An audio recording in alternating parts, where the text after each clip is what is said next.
The first seminar in stylistics is General Problems of Stylistics, and it has following points. The first one is stylistics as a branch of linguistics. The second one, the objectives of stylistics. The third one, the origin of the subject. Fourth one, types of stylistic research.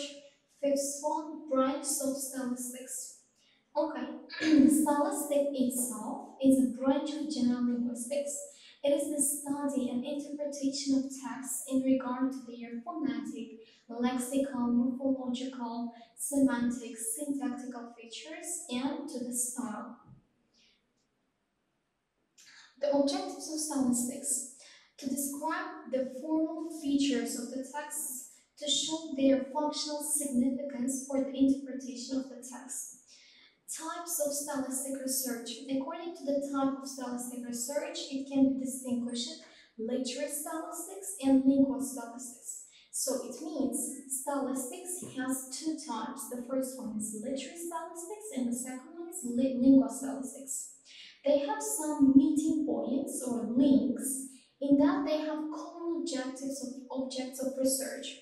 Both study the common ground of the literary language from the point of view of its variability, the idiolect, individual speech of a writer, poetic speech that has its own specific laws. While lingual stylistics studies functional styles in their development and current state, the linguistic nature of the figures of speech of the language, their systematic character, and their functions. Literary stylistics is focused on the composition of a work of art, various literary genres, and the writer's outlook. Literary and linguistic stylistics.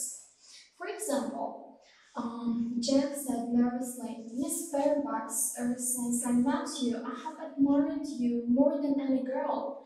I have never met since I met you." Gwendolyn, yes, I'm quite well aware of the fact, and I often wish that in public, at any rate, you had been more demonstrative. For me, you have always had an irresistible fascination. Even before I met you, I was far from indifferent to you. So, and the others. This is the example of literary and linguistic stylistics. Okay, so the importance of being earnest by Oscar Wilde. So literary criticism approach here, genre. In genre we can include drama, conversational style, and the author's attitudes here. So witty and ironic style of writing, messages here. So love, confession of a nurse man to a light-headed girl. The composition is the development. Okay. Branches of stylistics. So this is the first branch of the stylistics. Comparative stylistics is connected with the contrastive study of stylistic phenomena in the level of more than one language. It analyzes the stylistic resources not inherent in a separate language but at the crossroads of two languages or two literatures and is always linked to the theory of translation. For instance, the comparative study on translation of metaphors in English and Uzbek languages can be one of the problems of comparative stylistics. The second branch is decoding statistics. Events, characters, ideas, emotions, and author's attitude towards imaging object are encoded in literature by the literary devices. Thus, they are turned into a text. For a reader to reconstruct information, the text should reincorporate ideas and images. Decoding statistics investigates the mechanisms of the author's vision of the world with the help of concrete text elements and their interactions throughout the text. Okay, so the third branch is functional statistics. Special mention should be made of functional statistics, which is a branch of lingual statistics that investigates functional styles of varieties of the national language, such as the parliamentary style, publicist style, the newspaper style, the scientific prose style, the style of official documents. This can be the example for the functional stylistics. Functional stylistics, the extract above is a fragment. No. So, stylistic lexicology. Stylistic lexicology deals with the study of a special vocabulary which helps the writer to create specific stylistic coloring in a text with the help of literary and colloquial vocabulary. So it has two types. The first type is literary vocabulary, which includes bookish words, terms, poetic and archaic verbs, barbarisms and neologisms. And the second type is colloquial vocabulary, which embraces conversational lexis, jargonisms, professionalisms, dialectal, slangy, and vulgar words. Stylistic phonetics. Stylistic phonetics is engaged in the study of the style, forming, phonetic features of the text. It describes the prosodic features of prose and poetry and variants of pronunciation in different types of speech. Stylistic syntax.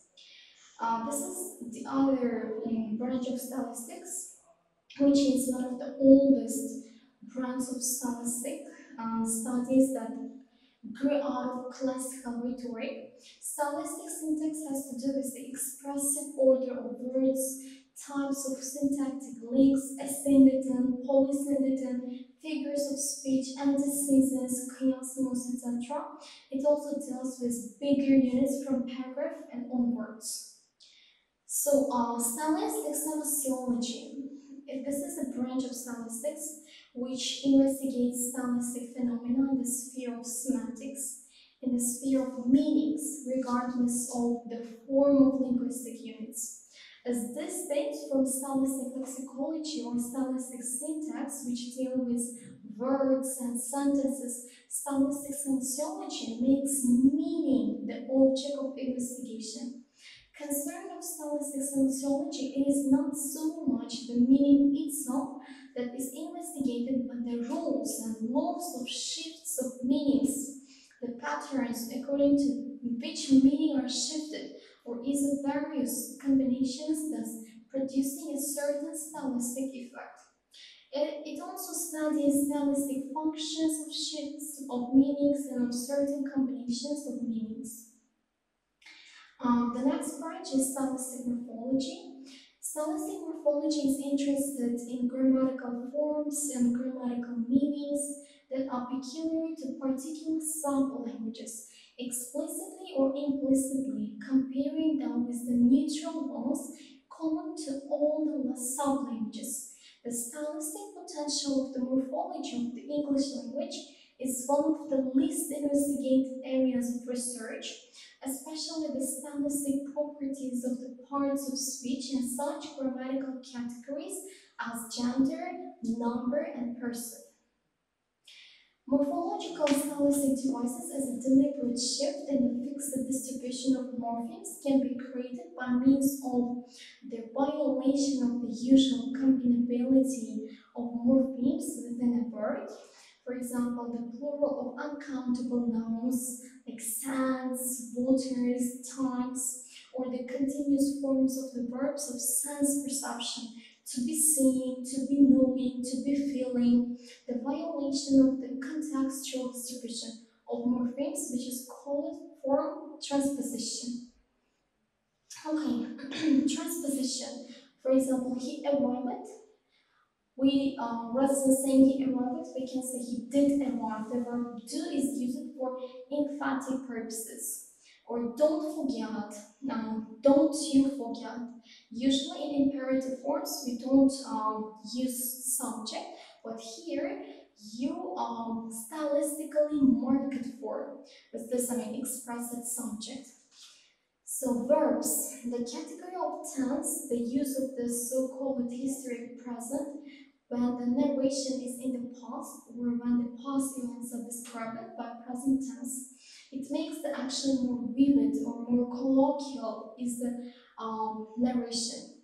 The whole 18 months he has been away, then he comes back, gives you necklace, and you fall into his arms. So here, the actually action has already They passed away, but the actions are being described in present tense, which gives more vivid pictures in the minds of the readers. The category of voice, the use of passive constructions instead of active, can make the speech more expressive. The young girl was teased and tongue-tied by Mr. Brown, a rising politician.